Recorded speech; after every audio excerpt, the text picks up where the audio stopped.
Today I would like to speak about spiritual clarity and maturity, because I've contemplated quite a lot about it, and I think it takes time for us to realize such simple truth. Because the interesting thing is that most of the people start their spiritual journey in a complicated way, kind of on a complicated note.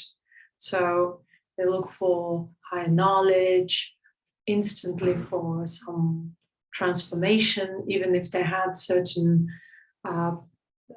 subtler perceptions. They start assuming, they start looking for different kinds of sources of information about their experiences and so on and so forth.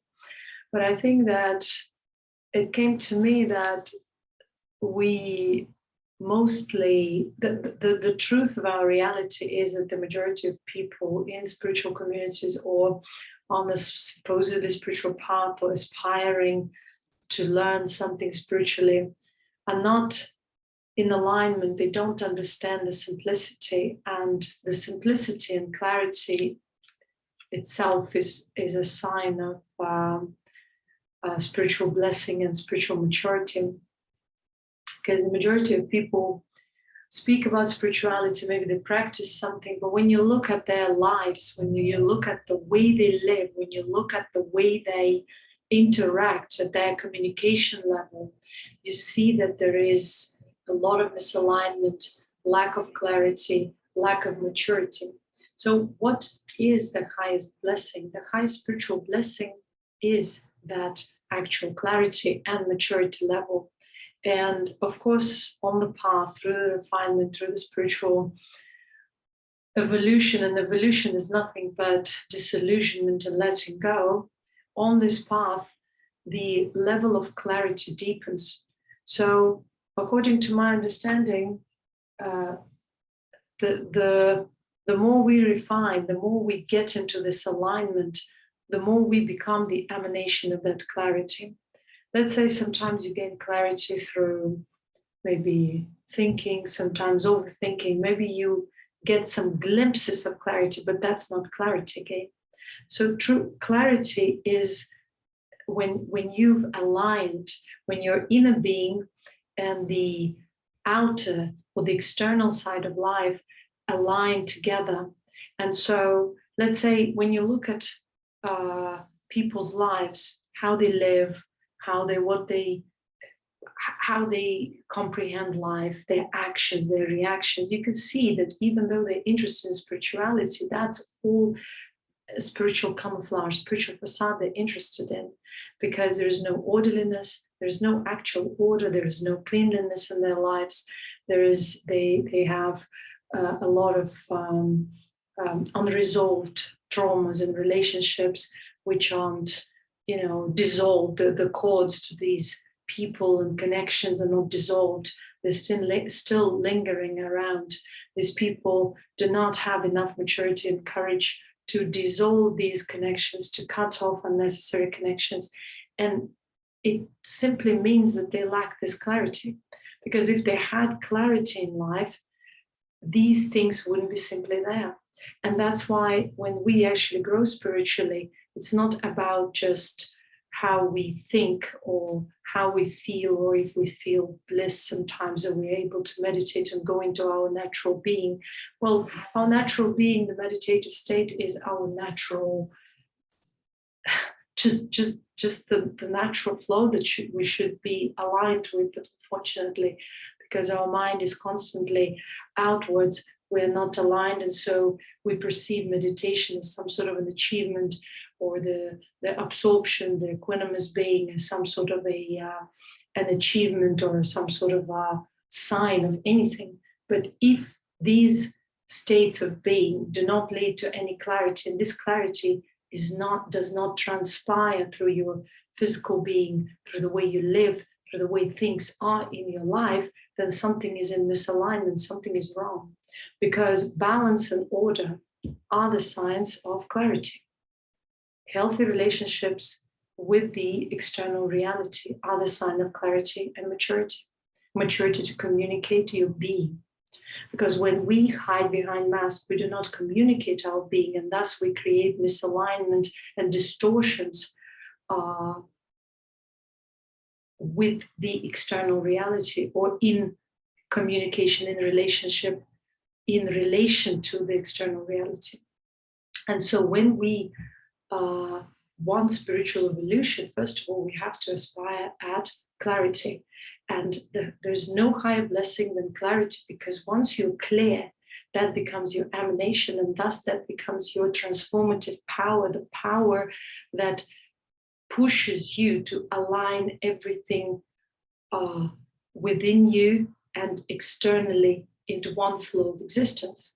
And so you naturally become tidy, you naturally become kind of clear about different elements in your life, whether these are people, relationships, or your choices or things that surround you. And so if something is out of alignment, you know what to do. You know how to communicate your truth. And so again, living in truth means living in clarity. Being enlightened means simply living in simplicity and clarity. And this simplicity, again, goes down to clarity, because you can't live in simplicity as long as you aren't clear, because the less clear we are, the more complicated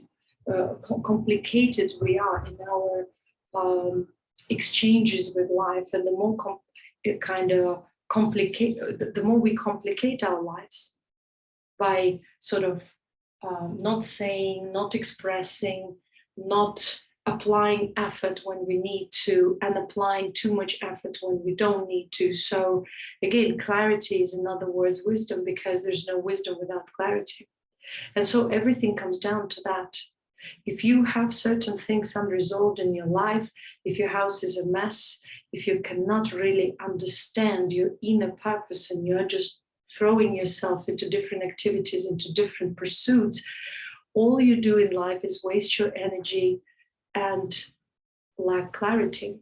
And so you can experience certain things, you can go out of your body, you can have dreams, you can, I don't know, use drugs, you can stimulate your nervous system, overstimulate, you can go and live with shamans and all. But if you lack that inner clarity, all these pursuits are but futile. All these pursuits are but draining. All these pursuits have nothing to do with your actual inner being. And that's why there is suffering, because when there is clarity, there is no struggle. When there is clarity, there is no suffering. There is contentment because there is deep acceptance, and this deep acceptance and clarity are signs of spiritual maturity in general. And people can be whatever age, but if they're spiritually immature, they'll be throwing themselves into very different realities and relations and situations where they keep on just reliving their past traumas, their childhood traumas, their past relationships. Even when they aspire to have healthy relationships, all they will have is just that reflection of themselves. And so when we want spiritual knowledge, first of all, we have to aspire at gaining clarity, gaining that simple understanding of our inner being and what impedes that inner being from flowing freely and being consciously aligned. So if our life is a struggle and yet we think or believe that we're on the spiritual path, we are rather on the path of delusion. Yes, there are moments when we are in the process of refinement, in the process of purgation, in the process of facing our fears, our veils, our traumas, and these temporary states do not quite define us. But when it's not a state, but a constant being, then we should question our motives and our understanding of spirituality, or our limited understanding of spiritual path that perhaps does not allow us to open up to the reality of spiritual being, of true knowledge, because again, spirituality and true knowledge are nothing but deep clarity, and that deepening and becoming more and more clear comes with the refinement and letting go. Because once the person is absolutely clear, their life is an emanation of that clarity and perfection, the emanation of that deeper alignment. So they're never in lack. They are the emanation of abundance, the emanation of health and balance, the emanation of beauty and realization.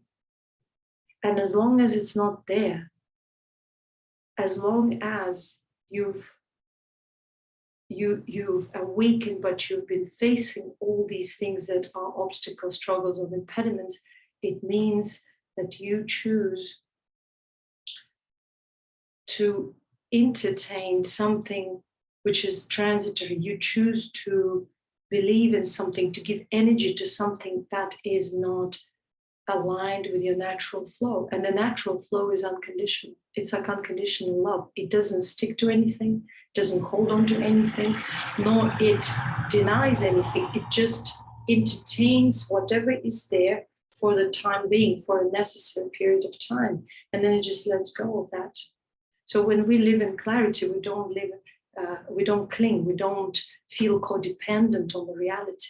The reality doesn't weigh in a heavy manner over us. We don't feel burdened in life. We live with ease, abundance, and relaxation, yet in absolute clarity that allows us to move creatively along our path of life, you may say. And so as long as we don't get this point, we are just but in delusion and struggle and frustration. So may all of you gain that clarity and realize that there is no higher blessing than gaining that clarity, aligning to that clarity, emanating that clarity, and rebuilding your life upon that clarity, which will reflect in healthy relationships, in abundant life, in healthy, balanced life that reflects on your house, on your body, in your relationships with people, with the matter in general.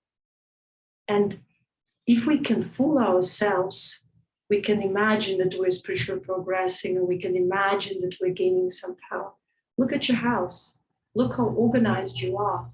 Look how you communicate with people, and you will realize that you're far from perfection because you're far from clarity. And there's nothing more perfect and more enlightened than clarity. Thank you.